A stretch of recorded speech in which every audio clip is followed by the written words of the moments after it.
Hey everybody, I'm Eva. Thanks for joining. Today's video is about this new to me brand, Marge Sherwood.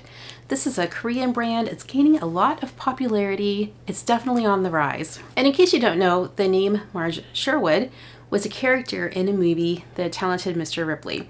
I've not seen that movie, but now I'm super curious to see it. I was definitely influenced to try something by Marge Sherwood from my friend Dawn from Dawn Loves Couture. She's unboxed a couple of their bags and they look really nice. And so I thought, oh, I'm gonna try to find a style that might work for me. So this is my first Marge Sherwood bag and I am not disappointed. So let me show you all the details here. I've had it for a few weeks. I've been using it. So I do have some pros and cons to tell you about this particular style. This is called the grandma bag, which I think is a funny name. Actually, the entire name is called the grandma used bag in the size large.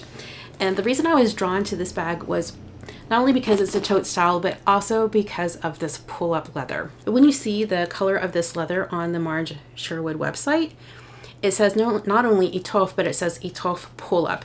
So pull-up is a very important characteristic of this leather.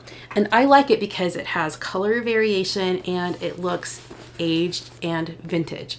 And I know some people are not a big fan of that particular look, but I really like it. The color of this is kind of gray, kind of brown, but also kind of green. But one of the cool details I like is this belting design. So it has this knot, it has this extra belt buckle here, also has some rings. And then I added my own little extra bit here. So this did not come with the bag. This is just a piece of costume jewelry that I've had laying around for a while. And I thought, I wonder what would happen if I attached a D-ring here and just let it drape down. In fact, I really like this look a lot. So you can see that the bag has a little keeper here. It keeps these straps together and it is movable. You can put it anywhere here on the toe straps that you like. This bag is quite wide, so it has some really good capacity. And when I was looking at the measurements of this bag, I saw that it was quite similar to the measurements of a Louis Vuitton Neverfull MM. So here's a shot of the bottom of the bag. Hopefully you can see there's quite a bit of color variation in this leather. This grandma style bag also comes in two other sizes. There's a size that's smaller than this and it's just called the grandma bag, but it's an east-west style and it has shorter top handles. I think it's very cool looking. I was very tempted to try that. And then it also comes in a larger size called the Grandma Used Extra Large. And from what I can see of the dimensions of that bag, it's very comparable to the Neverfull GM size.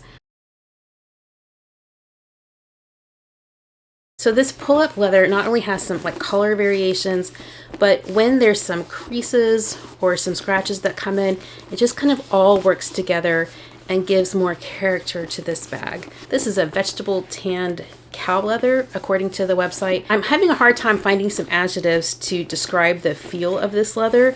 It's very smooth. It's not like a buttery soft leather, but it doesn't feel dry either. It's somewhere in the middle. Okay, so now let me show you the details of the interior. There is a slip pocket here in the back and it is trimmed in leather. And I just keep the paperwork there that came with the bag. It has a cloth linen interior and it has one of these clips here. I haven't used this feature so far, although it's nice to know that it's there if you want to use it. So you can see that it opens up really wide if you undo the strap keeper here. And just to show you, this is my 13-inch laptop and it fits in the bag easily, no problem at all. So I've been using the bag with this keeper attached all the time. And the main reason I decided to do that is because this part doesn't come off. And I feel like the extra leather here, it's okay. It's just not my favorite feature here. But of course you can get into the bag nice and wide if you do detach this.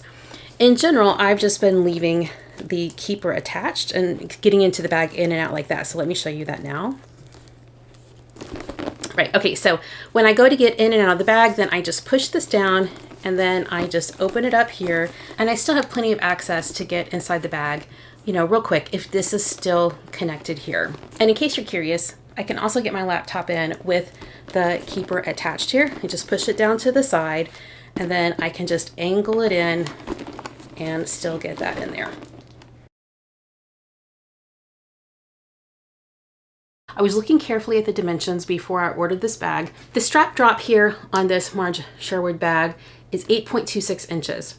And that's actually just a little bit longer than the Neverfull strap drop of 8 inches. But as I was using this bag, I thought to myself, like, this feels a little bit shorter than my Neverfull. So I got out my Neverfull here. Even on the GM, it still has an 8-inch drop. And I was trying to figure out why this particular bag just feels a little bit shorter, even though they measure the same drop here. I think I figured out the answer because here, if you look at the angle of this bag, you can see that it comes down lower here in the middle, and then it rises up on each side.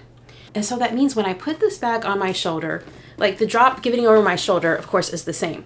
But then I'm a tucker, like I tuck the bag back behind my shoulder. So really there's a shorter distance here when I go to tuck it back because of the line of the bag. So here on the Neverfull, you see that this is like a straight line all the way over. So when I go to tuck this behind, it just feels a smidge more generous. So that's not really a big deal, but if you are kind of sensitive to feeling the bag, that tight feeling of when you tuck a bag behind your shoulder, if you're a tucker like I am, then that's something to know about. It would not stop me from buying this bag again. It would not stop me from getting the extra large, which has the same strap drop. But it's just something I wanted to mention to you in case that might be important to you in making a decision. So as we're talking about the straps, I'm going to come in and give you a close-up of their construction.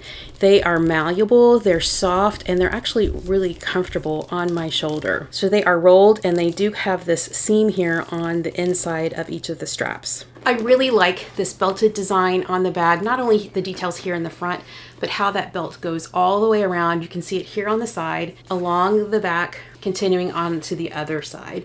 I haven't tried to play around with loosening or tightening this belt here because I just like it the way it is right now. I really like this Marge Sherwood bag, especially for the leather, the pull-up leather. I really like the color variation. I like the aged look. I like the vintage look. Like I said in one of my previous videos talking about Coach loved leather, I really like shabby chic design features. And so it makes me really excited when I see those features on a bag. And before I end the video, I want to talk about my order experience. I did order this bag directly from the Marge Sherwood website in Korea. But the first time I pulled up the website, I had no trouble at all accessing the feature that allows you to see the pricing in US dollars. I looked around, I looked at some of the offerings for the bags, but at first I wasn't ready to make a choice, so I closed out of that window. When I came back a few days later and opened up the Marge Sherwood website, I kept trying to find the feature that would allow me to see the prices in USD, but it was just showing me the Korean prices. I just closed my browser and then I just kind of Google searched Marge Sherwood USD, and finally I found a link that took me directly to that option on their website. So anyway, if that happens to you, don't be alarmed. There's a way to get back to the USD offerings. When I was checking out, there was a statement there that said the price that I paid would be the final price, that there would be no additional fees, taxes, or duties. And I found that to be true. It was delivered through DHL. It arrived very quickly, and I was not requested to pay anything extra. The pricing is very similar to Coach bags. I think they have some fun offerings, and especially if you love leather or vintage looking bags, I think you're gonna really like their offerings now. And if you don't, they also have traditional uniform leathers as well. And they have some nubuck leathers and leathers, with texture. So I think they have a lot to offer. I can see why they're becoming more and more popular these days. All right, well, thanks so much for watching. Let me know if you have any particular questions about this bag, and I'll try to answer the best I can. All right, you take care, and I'll see you in the next one. Bye.